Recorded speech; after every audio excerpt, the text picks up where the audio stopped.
What's going on, New York Yankees fans, YouTube viewers, subscribers? Welcome back to the channel. Hope you're all doing well. AGP is back again. If you guys haven't already, like, comment, and subscribe. Turn that notification button on so you get notified when a live stream pops or a video drops. So in this video, we're going to recap the National Series, some stuff to go over afterwards, my feelings, my thoughts, stuff like that, the usual. But thank you guys for once again coming back.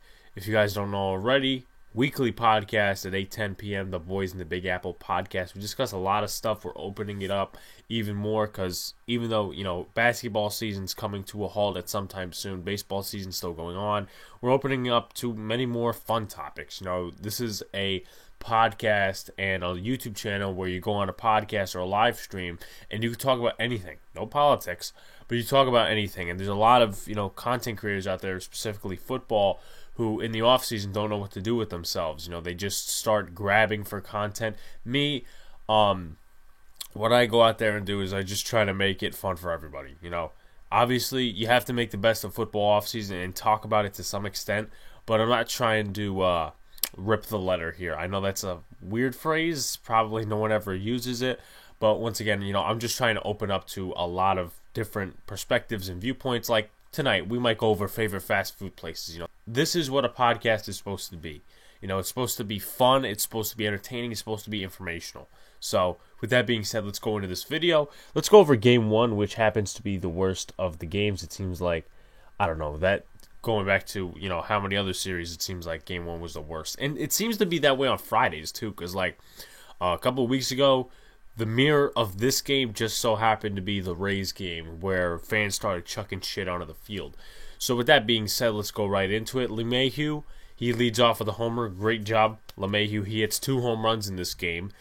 Josh Bell and Yan Gomes take the lead with homers. Bell hit a solo shot, and Yan Gomes hit a 2-run shot in the left field. Sanchez comes back with a homer in the bottom half of the second. DJ ties it in the 6th. Andujar goes 0 for 4 in big league return, and we're going to discuss this a lot more at the end.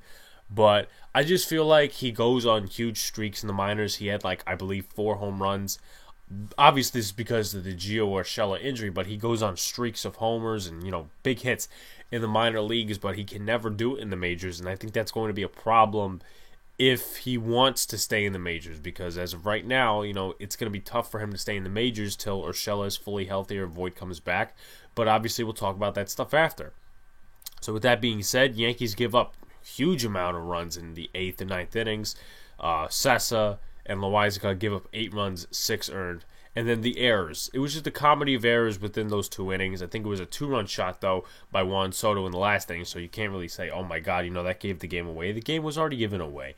And, it was, I believe, the base hit to right. Judge, he fumbles the ball in right, gives up a double. Then, I think they had the bunt set up. They give a bunt. LeMahieu, he fields it, he throws it. Tyler Wade comes off the bag, he's safe. Then I think that was the point where there was a base hit, run scores, it's 4-3. Then Josh Harrison launches one into the seats for a home run at 7-3. Then they go on to score, 2 more runs. I could probably look that up, but just for the sake of it, because the YouTube attention span is not great. Well, once again, they gave up the game in that aspect. We could call it, oh my God, they tried coming back in the bottom half of the 9th. Let's put it in football terms, that was garbage runs. But with that being said, this really can happen, in the big games. I mean, this is not a big game, obviously we won the next 2. But just as a theme in terms of the offense and a theme in terms of the series, the offense needs to get better. It's, again, not just about the home runs. They need to do situational hitting. And obviously a big part in that is the fact that, players today are more acceptable with striking out to getting into a double play, which is really strange. I'll bring something up at the end about it because we're going to have a huge discussion, well, at least, a medium discussion or whatever. It's not going to be, 20 minutes long. So with that being said, the Yankees lose this game 11-4 in the amounts of poor effort in the last 2 innings. So let's go on to Game 2, which is a better game and a more interesting game. So in Game 2, anticipated pitchers duel. This one was exciting to watch, even though it pissed me off that people need to stop looking at strike 3. listen, I understand that Max Scherzer does this to a huge amount of ball clubs, and he's great. He is a great pitcher. People are saying, oh, DeGrom. I think Max Scherzer is up there. He's what? He's got to be 35, 37 years old. He's been pitching in this league for a huge amount of seasons, and I consider him to be better than Zach Greinke. I mean, anyone would, but Zach Greinke's pitching at 39, 40. Scherzer's still pitching at 37. He's still better. And I know people could say, oh, the age thing, but I never thought Greinke in the last couple of years was better than Scherzer or anyone who wants to make that argument. But pitchers duel, Corey Kluber and Max Scherzer. That has to be a lot of Cy Youngs combined. I think it was 6, if I'm not mistaken. But if I am mistaken, I apologize. So with that being said, stop looking at strike three. And as I said in the beginning, I know he does this to a lot of teams, but it's not going to help you when you're striking out against a bum pitcher. You have Clint Frazier swinging that stuff up here and inside. You have Gary Sanchez striking out on stuff there. I don't think Sanchez even played this game, but I'm just making a point. Mike Ford, same thing. Stop looking at strike three, especially when it's down the middle. Stanton, too. He was pretty much the MVP of the last game. Or maybe, actually, no, not really, because he didn't get a hit in all of the series till his walk-off hit. But for the last couple of games, exclude the first 2 games of the National Series, he's been pretty good for the Yankees, the MVP of the Yankees, if you will. But, there was a slider he struck out. It was right down the middle. I'm like, dude, you gotta try to pull that. So, with that being said, I'm not a hitting coach. I play baseball, so, I'm not obviously at the level these guys are, but I'm just pointing out constant errors, looking at strike three. That's not going to help you when you're going up either against better or worse pitchers to look at strike three. I would rather go down swinging than down looking, because I would rather swing at a terrible pitch or a close to terrible pitch than go out there and look at strike three, which happens to be right down the middle. So, that's just something I stick with myself on in terms of a saying, if you will, but it sticks with me. I'd rather go down swinging than go down looking. Not once, and I'm saying this truthfully, not to get on about myself, but I'm saying this because it's the truth. All this year, in the games I've been playing baseball this year, 2021, I have not struck out looking once. I've struck out swinging, I think, 4 times. I have never struck out looking this year, because my approach is better. If a pitch is close or somewhat close, I'll swing at it. Sure, it might be a bad pitch, but it's better than looking at something right down the middle, strike three. So you know what? That's just the point I'm going to make there. Higgy ties the game with a dinger after Corey Kluber walks in a run. Corey Kluber did well for the low offense. I mean, I know the bases were loaded and he walked in a run, but they got out of there quickly. Gleyber Torres, I think it was a ground ball to Torres, and they threw him out at first. But Higgy, and then ties the game with a dinger. I mean, how could you not like this guy? And obviously I'll explain later a tweet that I put out that people probably really didn't understand, but we'll get to that. Yankees dominated late by Scherzer and Hudson, looking at obvious strikes. That obviously goes back to my point. Scherzer, he went into the, I believe, 8th inning, and then Hudson took over for a little bit, and then they put Brad Hand, I believe it was Brad Hand in the 9th inning, and then they blew the game. Trey Turner hit a sac fly to take the lead. The Yankees, going back to the 9th inning, Gleyber Torres, RBI single. Obviously, he walks it off later in the game, but he ties it, late in the game in the 9th inning. Great job by Gleyber. Even though he has some fielding inconsistencies, I'll give credit where credit is due. So Trey Turner, he hits a sac fly to right field. Andrew Stevenson scores. Judge does not get him out at the plate, and the Yankees are suddenly down 3-2. Now, Mike Ford with the runner on second rule. It's stupid. We all agree with that. This is the first home win where the Yankees have the runner on second, I believe. So, obviously, a lot of people, including myself, say it's the road team's advantage. Well, the Yankees obviously made it to their advantage this time by, great pitching and, I guess, late situational hitting, if we will. So with that being said, Mike Ford does something. It's opposite field, tie game, RBI single. Then the Nats try smart-assing the Yankees in the next inning. I believe it was the 12th. And they tried putting 5 infielders. Let me tell you something. I've said this before and I'll say it again. People are testing rules and MLB's testing rules and that stuff. We got to get rid of the shift. Oh, testing, getting rid of the shift. Why don't you just do it? Why don't you just do it? I don't have the huge problem with the shift that everybody does. I mean, I have a problem with it, but nonetheless, it's not like, oh my God, we need to get rid of the shift right now. But this stupid stuff with 4 outfielders and now 5 infielders, what if, Gleyber Torres grounded out into a triple play? Who knows what would have happened? That is stupid stuff. That is called making the game into a circus, and that's analytics bugs. That's Davey Martinez. That's Kevin Cash. Maybe Charlie Montoyo. Maybe Aaron Boone might implement that in the future. If he does, I will scream at him. And then you got Rob Manfred, who's enabling all this shit. Meanwhile, he is a big dingus. I want to keep this as PG as possible, but he is a big dingus, and he deserves to resign. And, players are making money, and the owners are making money. So, obviously, that is not going to happen anytime soon. And then, Gleyber Torres, Gleyber of the day, hits a walk-off ground ball. Good for their ass. Good for the Nationals that, 5 infielders, let's try a smart ass and one up the Yankees. Ground ball to the pitcher. He couldn't even make a proper play. Goes to the plate. Doesn't even throw to the plate, He's safe. Yankees win the game by a score of 4-3. Great extra inning work by the Yankees in terms of pitching, in terms of, staying in the game when they were down. So with that being said, let's go to Game 3. All right, so we're at Game 3. The Yankees win this game 3-2. Domingo Germán, he pitched sensationally well. He's 2-0 with a good ERA since coming back. Obviously, discard the 4.02 ERA in the stat I just gave. He's 2-0 since coming back. He didn't get a decision here because the Yankees obviously won the game late in extra innings. Well, not really extra innings, but the bottom of the ninth, and Chapman got the win.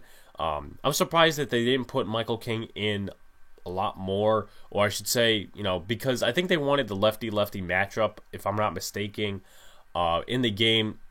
As I said, I'm going off game memory here, so it's a little fuzzy. But Michael King, he pitched well. He gave up 2 hits, but I'm surprised he didn't strike anybody out. That's usually his repertoire. He's good at that. I like him ever since, he's been pitching better. Last year I didn't like him. This year I do. Wandy Peralta. Thing with him, obviously, is that, he got traded in the Tauchman trade. He's done well ever since. And Chapman obviously closing it out. The bullpen has the best ERA in the big leagues. To this day, it might still be. I don't know the status because of the 11-4 game, and obviously they gave up a huge amount of runs in that game, meaning Loaiza and Cessa, they are part of the bullpen, so we have to count them. Now, Aaron Hicks, he opens up the scoring with an RBI single. Gleyber Torres, a couple innings later, hits his first dinger of the year. Germán starts to lose it a little bit. I believe it was in the top 5th or 6th. He gave up a 2-run shot to Kyle Schwarber. That tied the game at 2. And the next 2 are obviously just notes I took, not actual events, but just my opinion. Well, actually, no. Aaron Hicks getting hurt is not an opinion, but he hit a foul ball off his shin. He didn't leave the game, surprisingly. When I saw Judge was coming up to pinch hit in the bottom of the ninth, I'm like, is this for Hicks? And I'm like, no, that's actually for Gardner. Which kind of surprised me. Hicks stayed in the game. I guess he shook it off. Hopefully it does not affect him in the long term. Mike Ford, he's pretty much useless, and we'll get to it towards the end of the video because that is the point. I want to bring up Mike Ford and a couple other minor league topics.